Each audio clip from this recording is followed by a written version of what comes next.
2020년도 예산 재점검 이번에 세 번째 주제를 넘어가 보도록 하겠습니다. 먼저 그 예산을 공개하겠습니다. 보시죠. 세 번째 재점검 예산은 13조 47억 3,468만 3,100원입니다. 액수 뭐 어마어마하죠? 예, 공통된 주제를 가진 세 개의 예산을 더한 값이어서 그렇습니다. 자, 어떤 주제인지 공개하기 전에 예산감시위원회분의 힌트! 재난이 약자에게 더 가혹하게 다가오는 이유. 사회적 약자도 존중받는 사람답게 살 수 있는 예산. 처음에 부산시 예산인 줄 알았습니다. 아, 옛날이요. 알겠습니다. 자, 예산 추적 프로젝트 빅벙커 세 번째 재점검 주제를 공개합니다.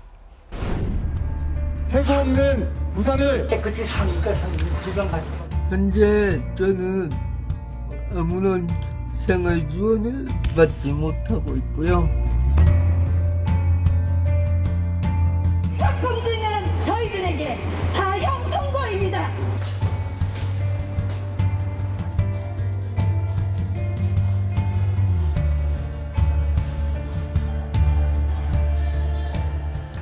제가 헬스장이 부산에서 꽤나 조금 큰 편에 속하고 있는데 제가 문을 열고 있지 않아도 한 달에 수도, 도시가스, 관리비, 전기세, 뭐 세금 이렇게까지 하면 대략 한 최소한 5천만 원 정도의 금액이 나와요.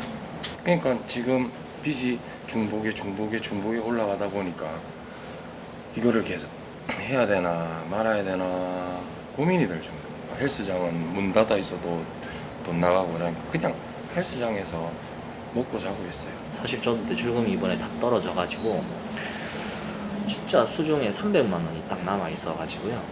그래서 이제 내가 이 돈으로는 한 달을 더 버틸 수는 없으니까 그렇게 좀 많이 간절한 마음이 엄청 컸던 것 같아요. 이번이 아니었으면 사실 저도 진짜 줄줄이 배업했을 겁니다. 너무 힘들었을 것 같아요. 가장 힘들고 두렵고 초조했던 순간이 언제냐면요. 손님들한테 또 연장됐다 문자도 올 때예요. 제가 그분들 돈을 떼먹고 싶은 건 아닌데 환불이라든지 연장이라든지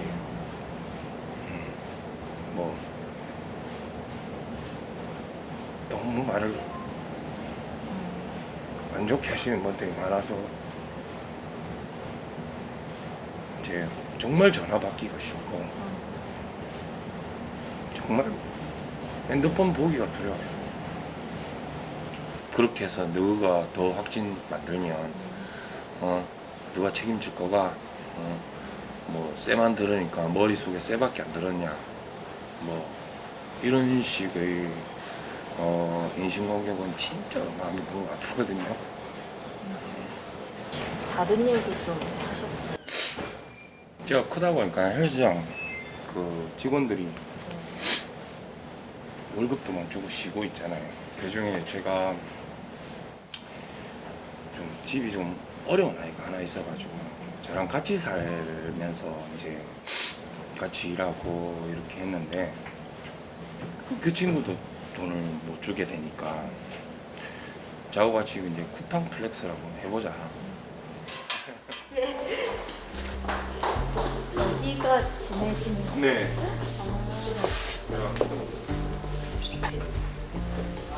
박스 있고 저희 사람이 집에 있는 막 아버지 자켓이 일단 다 들고 내려가고 직원은 저 안에서 창고 옆에 이제 있던 침대 조금 정리해서 거기서 이제 자전거랑 같이 자고 있고요. 추우니까 소파에 저는 여기 전기장판 깔고 자고.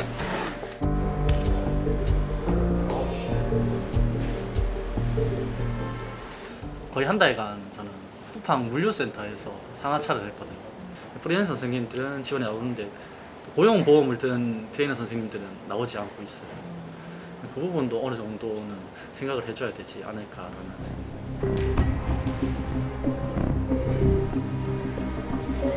제가 이 사회적 거리두기 정책을 통해서 우리 사회 전체가 어떤 일정한 혜택을 보는 거잖아요. 그걸로 인해서 피해 보시는 분들한테는 당연히 우리가 어떤 그 지원을 늘려갈 필요가 있겠죠. 뭐 그 손실분을 전부를 만회해 주는 거는 우리가 어렵다고 하더라도 기본적인 어떤 그 생계비에 있어서는 우리가 생계를 유지할 정도는 지원을 해야 된다라고 생각을 합니다. 지금 또 전 세계적으로 굉장히 이렇게 많이 논의되고 있는 정책 중에 하나가 사회 연대세라고 하는 게 있어요. 뭐 코로나 뭐 이익공유제도 비슷한 그런 취지일 건데요. 뭐 구체적으로 어떤 딱 그 정책을 얘기한다기보다는 전체적인 취지는 뭐냐면은 이 위기로 인해서 굉장히 또 이득을 보신 분들도 많거든요. 뭐 물론 건강도 보호했지만 뭐 자산 증식하는 거 그걸 뭐 탓할 수는 없는데 그런 분들이 또 그렇지 않은 분들한테 대해서 사회 연대세라고 하는 그건 꼭 세금이 아니더라도 어떤 방식으로라도 이걸 환류시키는 것들은 이 메커니즘을 만들어야죠. 제도화해야죠. 네, 세 번째 재점검 주제는 포스트 코로나입니다.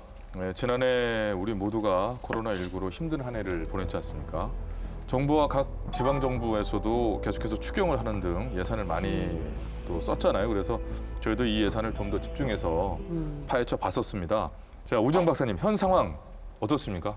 저희가 지난 방송에서 지금 현재 힘든 곳은 더 힘들어질 거라고 예측을 했잖아요. 그래서 불평등이 더 심각해질 거라고 말씀드린 바 있는데 수치를 정확하게 살펴보면 저소득 집단의 소득이 2.2%에서 2.5% 정도 감소를 했어요. 반면에 고소득 집단의 경우에는 오히려 소득이 증가했습니다. 소득 차이가 6.4배로 증가를 한 거죠.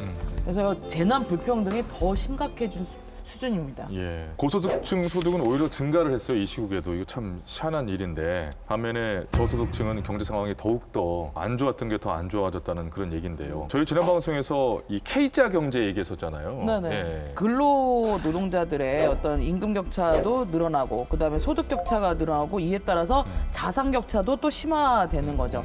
그래서 이렇게 격차가 점점 벌어지는 우리가 쉽게 얘기해서 빈익빈 부익부 현상이 아주 고착화되는 지금 경제 상황입니다. 맞습니다. 최근 코로나19로 경제적 타격을 크게 받은 분들이 있습니다. 바로 뭐 누누이 얘기 드립니다만 소상공인들이죠.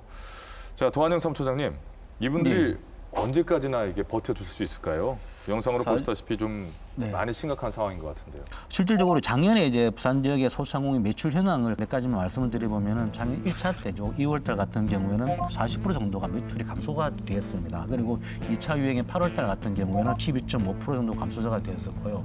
작년 12월달 3차 유행 때는 32.1%가 사실 매출이 급감하게 되는 부분이기 때문에 실제로 지금까지 계속적으로 이어진다라면 더 많은 분들이 좀 어려울 거라고 좀 보여집니다. 그래서 얼마 전에 이제 국무총리가 그런 얘기를 했었죠. 우리 K 방역의 이면에는 실질적으로 우리 소상공인들의 피와 눈물이 함께했다라고 하는 부분에서 충분히 그런 말에 상당히 많은 공감을 하고 있는 상황입니다. 네, 마지막에 그 하신 말씀이 그죠. 사실 소상공인들의 피와 눈물이 버텨내게 해준 거죠, 사실은. 양민석 사무처장님, 이게 소상공인분들을 위한 지원 같은 걸 하고 있긴 한 것 같은데 이게 실제로 현실적인 도움이 안 되는 건가? 이게 제가 지금 말씀드린 사각지대 얘기와도 연관이 있죠? 전혀 도움이 안 되진 않겠지만 자영업의 특성상 3억 원을 조금 상회하는 소상공인들이 되게 많은 편입니다. 그런데 이런 부분이 좀 제외되었다는 점, 금융의 지원이 있었지만 신청하거나 접근하는 게 좀 어려웠다는 점이 있었고요. 각종 행사나 문화, 예술, 그다음에 관광 마이스 업계 등에 대한 대책이 좀 부족했다는 점이 사각지대일 수도 있고요. 이런 부분에 대해서 근데 정부나 부산시가 좀 귀담아 들어야 될 부분인데 아쉬운 부분이긴 합니다. 부산시에서는 이제 그런 부분들을 해소하기 위해서요. 집합 금지를 했던데, 집합 제한을 했던데 재난지원금을 지급하기로 했습니다. 정부와 다르게 이거는 어떤 특별한 어떤 상한선을 정하지 않고요. 여기에 해당되는 그 누구에게나 다 상한선을 제하지 않고 다 줍니다. 네.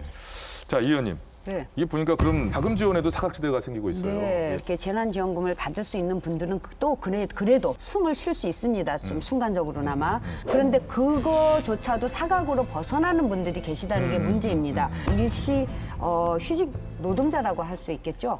이 회복하는 데는 오랜 시간이 걸릴 거고요. 최악의 경우가 생기기 전에 주목하고 대비를 해야 된다. 이런 말씀 다시 한번 강조를 드리고 싶습니다. 무엇보다 현장의 목소리가 잘 반영이 돼야 될 것 같고요. 이 코로나 이 시국이 끝날 때까지 모두 조금만 더 힘내주시고 버텨주시고 저희도 계속해서 우리 부산 시민들의 얘기를 듣고 그 상황을 시청자 여러분께 전달해 드리도록 노력을 하겠습니다.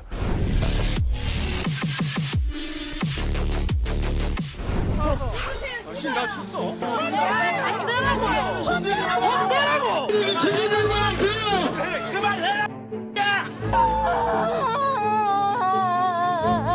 밭을 당해봤습니까? 우리가 지금 어떤 짐 때문에 파업을 하고 있는지.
그 싸움이 길어질 줄 모르셨죠?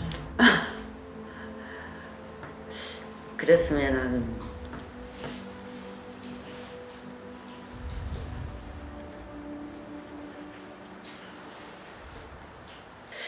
조합원들이 한 번씩 이런 얘기를 합니다. 이렇게 진짜 소박한 욕으로 어르신만 좀 마음 편하게 돌볼 수 있는 그런 요양원이 되기를 바랬던 것인데 그런 소박한 요구를 했다라는 것으로 이런 오랜 기간을 이제 길거리를 헤매면서 이렇게 투쟁을 하게 된 거고요. 그래서 조합원들에게 다시 처음으로 돌아가서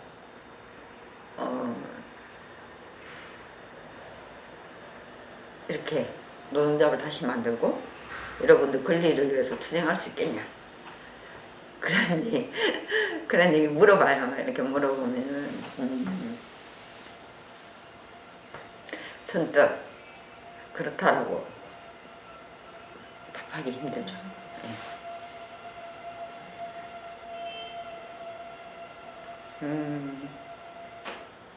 그래도 저는 이렇게 싸우는 게 맞다라고 생각을 합니다. 직장이 쫓겨나온다는 건 죽음의 길로 몰려나온 것입니다. 살려주십시오. 지금도 요양원 세 곳에서 저희가 해고가 돼서 투쟁을 하고 있고 이런 현실들은 저는 바뀌어져야 된다고 생각을 해요. 부당하게 해고된 우리 동기들하고 다 같이 들어가서 저희들은 그래서 끝까지 갈 겁니다. 네 번째 재정금 주제는 지난해 첫 방송편이었습니다. 저희가 1월 17일 방송했던 수상한 A요양원 편입니다. 지난 6월 방송에서 이 A요양원이 운영이 중단됐다는 소식까지는 저희가 전해드렸었는데 지금 이제 1년 뒤에 다시 찾아가 본 화면을 보셨다시피 상황은 저렇습니다. 지금 지방노동위원회로부터 이제 부당 해고를 했다라는 결과를 지금 나왔습니다. 이런 부분들에 대해서 이제 결과가 하나둘 나오곤 있으나 정작 A 요양원 측에서는 별로 지금 진전되는 게 없습니다. 현재로는요. 근데 사실 이분들 굉장히 우리 지금 부산도 추웠습니다. 계속 추웠는데 이 추위에도 연염없이 계속 나와서 이렇게 집회를 시청 앞에서 또 하고 있는 상황이에요. 크게 달라지지 않았기 때문일 텐데 그때 마무리 짓지 못했던 문제가 부당해고, 종사자 임금체불, 부당노동행위 그리고 근무하지도 않았으면서 부당이득을 취했던 원장의 임금이었잖아요. 이 문제들은 어떻게 됐습니까? 노동조합이 고발을 했잖아요, 검찰에. 그래서 체불임금 9,400만 원에 대해서 고발을 했는데 이 요양원 관계자들이 근로기준법 위반으로 지금 불구속 기소된 상태고요. 현재 법원 판결을 앞둔 상황이랍니다. 네, 그리고 또 장기 요양 급여 비용 있었죠, 5억 3천만 원 관련돼서도 검찰의 사기죄로 관계자들 3명은 기소되고 또 2명은 불기소된 거죠. 자, 보시다시피 A요양원 측은 뭐 태도는 뭐 전혀 변함이 없다라는 걸 느낄 수가 있는데 그나마 다행인 것은 하나하나 보호사분들의 말씀이 맞았다는 게 밝혀지고 있는 결과들이 나오고 있다는 건데요. 이 의원님. A요양원이 문을 닫은 지가 벌써 1년이 다 돼갑니다. 그렇죠. 이 사건이 이런 식으로 그대로 끝나는 건 아니죠? 아니죠. 왜냐하면 A 요양원이 지금 3월 달까지 본인들이 이걸 열 건가 안 열 건가에 대한 의견을 분명하게 제시를 해야 됩니다. 1년이 다 되기 때문에요. 아무런 그 반응이 없으면은 당연히 장기 요양 기간 지정 취소와 함께 사회복지시설 폐쇄까지 같이 들어가는데 장기 요양 기간 지정 취소가 되기 때문에 다시 회복하기가 어렵고요. 또 한 가지는 뭐냐면 이 건물을 지을 때 기능보강비라해서 국비와 이제 이분들이 시비를 29억 정도를 받았는데요. 이 비용을 반납을 해야 돼요. 그렇기 때문에 그렇기 때문에 안 하겠다라고 문 닫기에는 여러 가지로 좀 많습니다. 그래서 3월이 되기 전에 다시 문을 연다라고 진구청의 의사를 밝히지 않을까라고 이제 어떻게 될지는 이제 지켜봐야 되겠죠. 만약에 A요양원이 그래서 결국에 뭐 여러 가지 상황적인 압박을 손치더라도 운영을 재개하는 쪽으로 갔다면 그 보호사분들은 다시 그 A요양원에서 근무를 하실 수 있게 되는 겁니까? 법에 따르면 그렇게 해고됐던 우리 그 요양 보호사들이 다시 복직을 하고 근무를 할 가능성이 많지만 지난 방송에서도 원장이나 아니면 법인 측의 태도나 언행을 봤을 때 그렇게 쉽게 바로 복직이 될까 하는 좀 우려가 드는 게 현실입니다. 근데 얘기 나눠보면 참 이게 본질적으로 달라진 건 없다라는 것만 자꾸 알게 돼서 속은 답답하고 화도 나고 그러는데 이 논란의 중심에 있는 A요양원이 결국 이제 다시 문을 연다라고 한다면 근데 별다른 페널티 같은 건 그럼 없는 거예요? 지금으로서는 없는 것 같습니다. 그래서 사실 이제 조금 답답한 거는 일단은 보조금 수급을 한 거잖아요. 그렇죠. 가져갔다라면은 당연히 그건 뭐 환수하는 건 제가 볼 때 당연하다고 사기죠, 사기. 부정 수급을 했으면 그 몇 배에 따른 벌금을 내게 되거든요. 그런 경우도 있는데 제가 볼 때는 여기에는 이 부분이 지금 적용이 안 되는 것 같아서 좀 되게 좀 안타깝다는 말씀을 드리고 싶습니다. 제가 여기서 첨언을 하자면은 지금 현재 상태가 어떤 상태냐면요.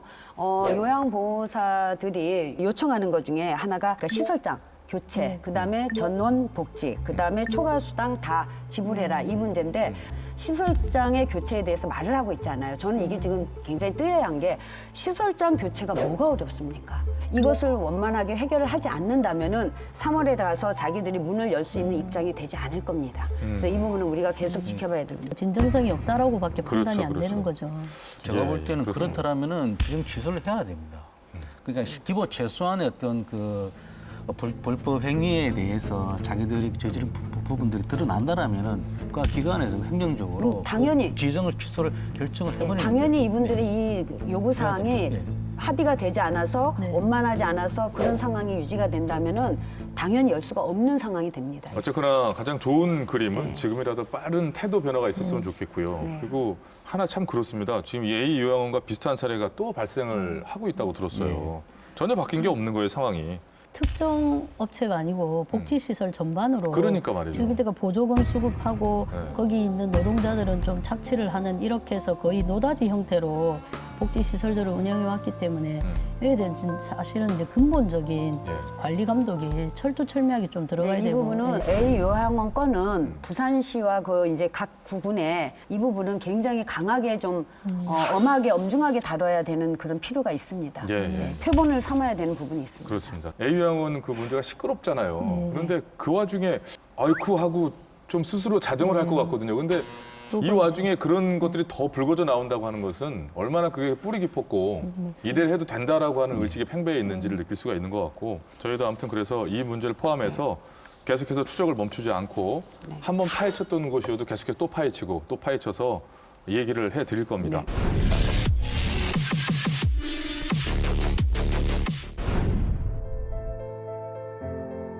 너무 좀 불쌍하다는 생각이 제일 먼저 들어요. 너무 불쌍하다는 그거를 그런 방법밖에 없었을까 과연. 근데 다 저희 동기 이명아, 박진희. 저도 죽을까라는 생각이 그때 들었었어요. 진짜. 어떡하지?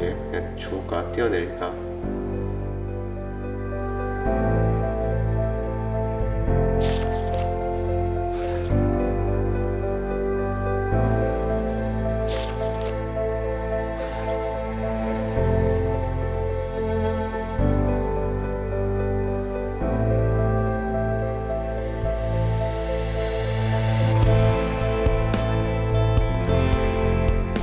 정말로 야의 주머니와 본인만이 하는 게 아니고 병마장에 다 한다라는 거예요. 저희 다 압니다. 이 구조만큼은 정말로 죽으라면 죽는 신용까지 해야 되는 그러한 구조입니다. 지금. 저희가 조교사들이나 기수들한테 특별히 영향력을 행사할 수 있는 것은 없고요. 개입을 해서 뭐 할 수 있는 권한은 없다. 고인 대우당 일어나겠습니다. 고인의 시신이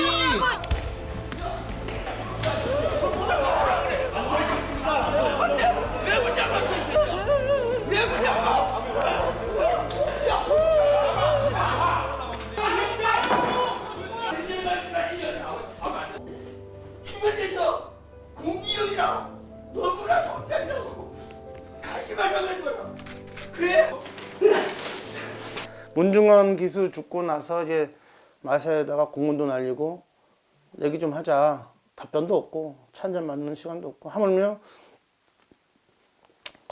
마사의 건물에만 들어가도 무단 침입죄로 이제 고소가 되는 그런 식이었거든 저희랑은. 주문이의 죽음에 취소된 병마를 최준식 위원장님의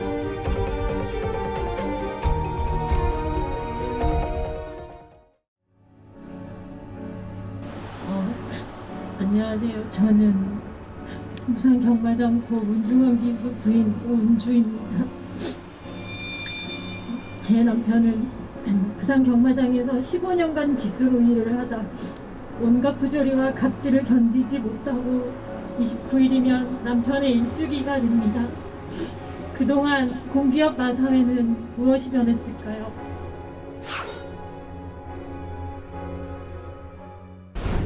네, 마지막 주제는 지난 2월 4일 방송됐던 공공기업체 한국마사회 편입니다. 개인적으로도 정말 궁금했던 주제인데요.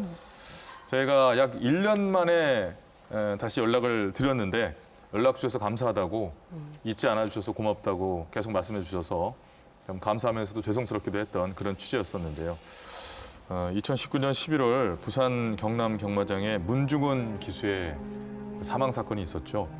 마사회 내 부조리와 비리들을 고발하며 스스로 목숨을 끊은 사건이었는데요. 부산 경남 경마장에서만 7번째 죽음이었고 그 방송 이후에도 또 한 번의 또 같은 자살 사건이 있었습니다. 2005년 부산 경남 경마장의 개장 이후에 발생한 사망자가 8명입니다. 방송 이후에 글쎄요, 개선된 게 없었던 걸까요? 우정 박사님. 네, 문중원 기수가 극단적인 선택을 한 지 99일째가 됐습니다. 이때 마사회랑 대책위가 합의가 있었어요. 네, 그 사이에 문제가 발생하긴 했지만 어렵사리 합의가 진행된 거죠. 예, 협의는 진행됐다고 하는데 그때 당시에 문제라고 지적됐던 부분들이 좀 보완이 됐다고 볼 수 있겠습니까? 실제 경주에 출전하는 횟수를 보면요. 최대 많이 타신 분이 491회, 오, 1년에. 정말 최저는 7번 타신 분도 있고 임금 차이로만 보면은 최대 2,500만 원가량. 그 개인 간에? 네, 그렇습니다. 이게 좀 어마어마한데요.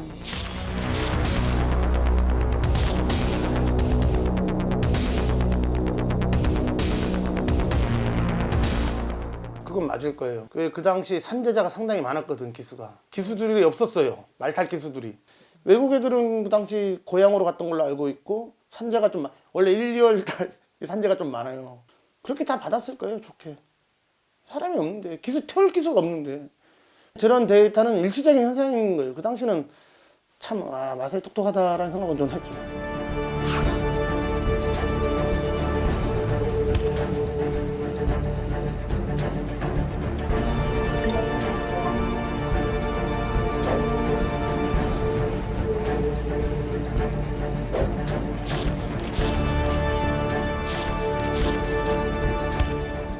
모든 거는 조교사 재량입니다. 내 친인척한테 1,000만 원을 주고 이제 20년 된 놈한테 뭐 최저임금만 줘도 할 말이 없는 시스템인 거죠. 그러면 우리가 막고 싶은 건 뭐냐면 그 진짜 바다, 그늘, 음지에 있는 그 노동자들을 위해서 해달라는 건데 그거는 할 수가 없는 거죠.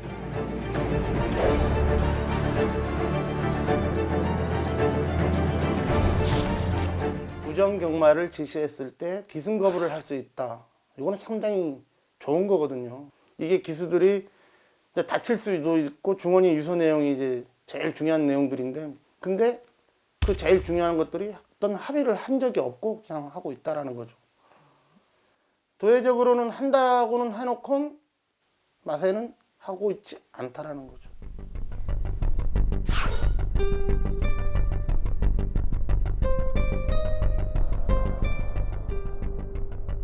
검찰 수사 결과 지난 2018년 당시 한국마사회 경마처장이던 A씨는 평소 친하게 지내던 조교사 B씨 등 2명의 면접 자료를 미리 검토해줬고 문중원 기수의 유서 내용들이 사실이었다라는 게 증명되는 그런 계기가 되겠죠, 이게 아마. 그의 피해자 신분인 조교사 2명. 버젓이 예비 조교사 명단에 있던 사람이 조교사가 줌으로써 그 피해자가 또 조교사 업무를 줘버린 거죠. 이거는 유족을 2번 죽이는 그런 사태가 됐고. 넘어가 있어요, 지금. 수사 의뢰만 하면 그걸로 끝이다. 이런 입장이시죠? 끝이 아니라 아직 그 결과가 아직 안 났잖아요. 그러니까 그 결과를 보고 저희도 대응을 하든가. 그게...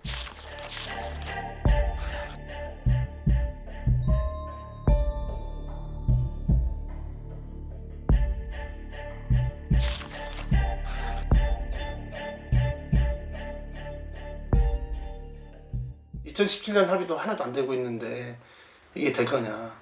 안 됩니다. 왜 안 될 거라고 생각해요? 그게 마사이거든요.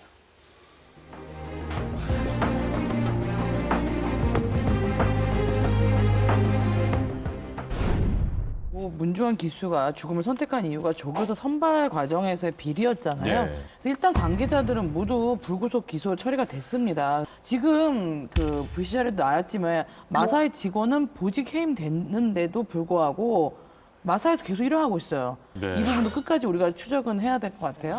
어쨌거나 그나마 좀 그 안에서 다행인 것은 문중원 기수가 유서에 썼던 그 비리의 내용들이 네. 다 사실이었다는 게 확인이 되었다는 점인 것 같아요. 네. 그래서 좀 변화는 있었습니다. 예. 예. 안타까운 죽음 후의 변화라서 아쉬운 측면이 있지만 비리가 발생했던 개업 조교사 선발 절차가 폐지가 됐어요. 예. 그래서 예전에 조교사 면허를 따도 개업 조교사 선발 절차를 통해서 늦게 딴 사람이 먼저 되는 경우도 있었는데 그래서 그 안에서 이제 이제는 비리가- 예, 그런 거 없이 면허 취득 순으로 마방을 배정하는 체계가 된 거죠. 예, 그거 하나는 또 변화라고 또 볼 수 있겠습니다. 네. 근데 이 의원님 그리고 네. 또 문제가 됐던 게 이제 임금 부분도 얘기가 컸었어요. 네, 네. 예, 아주 불합리한 구조였던 네, 것 맞습니다. 같습니다. 기수 간의 임금 격차가 이제 너무 심해서 불공정하다라는 말을 우리가 전에 했었는데요. 차이가 많이 많았었어요. 그렇죠. 예. 네. 일단 임금 격차는 비경쟁성 상금인 기숙료, 그러니까 즉 기숙료는 말을 타기만 하면 받는 그 상금과 돈입니다. 별도로요? 네네. 네. 근데 예전에는 12만 원을 줬다면은 지금은 15만 원으로 이게 이제 올려져 있습니다.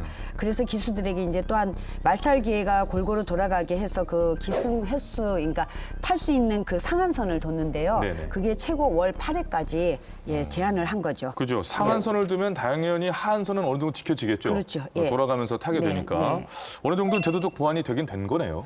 임금 격차가 완화가 됐다라고 하는데 지금은 코로나까지 겹쳐서 이제 경주를 할 수 있는 횟수가 이렇게 많지가 않아서 제대로 계속 이렇게 갈 수 있는지 실효적인 그 효과성을 보기에는 결과를- 코로나가 끝나서 제대로 예. 운행됐을 때 봐야 정확히 알 수 있을 그렇죠. 것 같습니다. 결과를 현재로서 네. 현재 환경에서는 알 수가 없으니 그렇죠. 계속해서 지켜봐야겠다라고 네, 네. 생각이 드네요. 예. 또 이제 최근에 만들어진 표준안을 좀 보면 뭐 거부를 하거나 아니면 여러 가지 조항들이 있지만 네네. 그렇지 못했을 때에 오는 다양한 상황에 대해서 좀 꼼꼼하게 조항을 만들지 않았다는 한계가 좀 있습니다. 그렇죠. 그리고 지금 보면 내용을 저도 보고 있는데요. 가령 말 상태가 경주에 적합하지 않은 경우에 그리고 조교사의 지시가 경마의 공정성을 해치는 것 같이 느껴졌을 경우에 기승을 거부할 수 있다는 조항이 예. 있는데 거부를 해서 불이익을 받으면 거기에 어떻게 대한- 해주겠다라고 예, 하는 조항이 그건 없다라는 없습니다. 거예요. 예. 그러니까 꼼꼼하고 촘촘한 건 없습니다. 예. 그 이제 대책이 나왔긴 한데 그 대책이라는 것이 사실은 책임자 처벌과 진상 조사는 제대로 이루어지지 않았고 제도만 약간 개선되었다고 보시면 될 것 같습니다. 예. 근데 그 제도 개선 또한 아주 만족스럽거나 개혁적인 건 아니었고요. 이 지역의 마사의 구조, 마주와 다양한 관계 속에서 이 부분이 개혁되지 않는다면 이런 죽음이 또 지속해서 일어나지 않을까. 더 이상 누군가 들여다보지 않는다면 이런 폐쇄된 조직에서는 또다시 원위치가 될 가능성이 있다. 예. 도한영 사무처장님 어떻게 한 말씀 해주시죠. 그 근본적으로는 한국 마사회에 대한 제가 볼 때는 정부나 국회 차원에서 철저한 어떤 지도 감독이 우선적으로 담보돼야 되고 그것이 보장될 때만이 이런 문제들을 해결할 수 있다는 말씀을 좀 드리고. 근데 제가 꼭 또 말씀드리고 싶은 거는 국회에서 나서주지 않으면요 늘 우리는 지켜보는 걸로 끝납니다. 이 시간에는 다시 한번 얘기합니다. 국회의원님들 제발 좀 일 좀 하십시오. 예. 나 정말 하고 싶어요. 이 얘기. 사실 저희 제작진이 마사회 관계자를 직접 만났습니다. 마사회 측에서 먼저 만남을 요청을 했고요. 인터뷰는 정중히 사양하셨기 때문에 영상으로 담아오진 못했지만은 저희가 가서 나누었던 대화를 통해 알 수 있었던 것은 개선의 의지가 있다는 것이었습니다. 분명한 것은 노동 환경을 개선해서 모두가 행복한 경마를 만들겠다라고 하는 그런 답변을 받았습니다. 또 저희는 저희 빅벙커 또한 계속해서 그럼 지켜보겠습니다라고 하는 그런 말씀을 드리고 왔고요. 기억해야 바꿀 수 있습니다. 저희가 꼭 지켜봐야 될 것 같고요.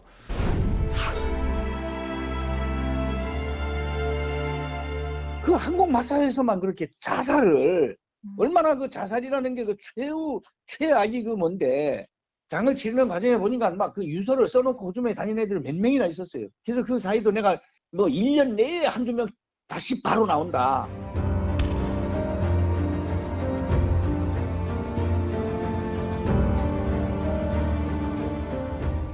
자식 죽어가지고 길거리에서 석 달 이상 싸움하다가 뭐 이렇게 와서 있는 사람이 뭐 생활이 그렇죠 뭐. 예, 저희 집사람은 정신 이상이 막 생겨버려 가지고 보호자 없이는 생활 못 하고 있어요.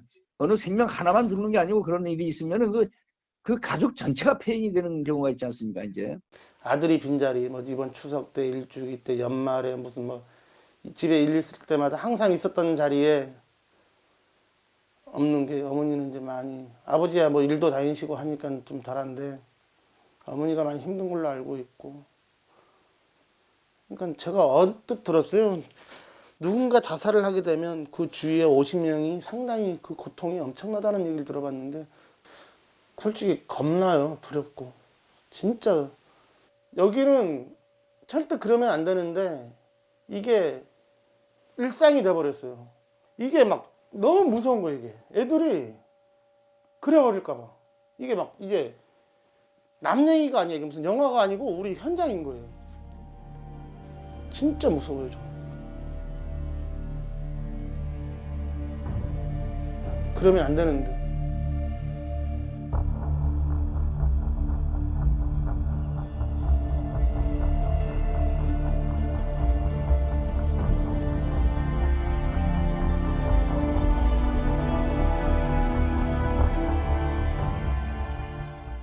자, 2020년 예산 재점검 마사회 편을 끝으로 지난 한 해를 쭉 되돌아봤습니다. 고생하셨습니다. 어떠셨습니까? 좀 재밌었던 사실은 네. 그 지역에 나이 많으신 우리 어머님이나 아버님 모두가 같이 예산을 얘기를 할 때 그걸 정확히 알지는 못하지만 그 예산이 그렇게 쓰였다더라?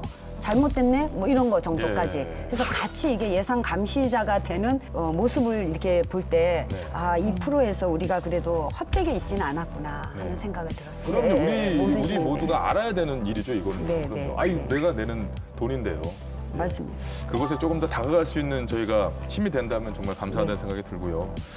올 한 해는 좀 더 낱낱이, 좀 더 맹렬히, 좀 더 강하게 예산을 파헤쳐 보도록 노력하겠습니다.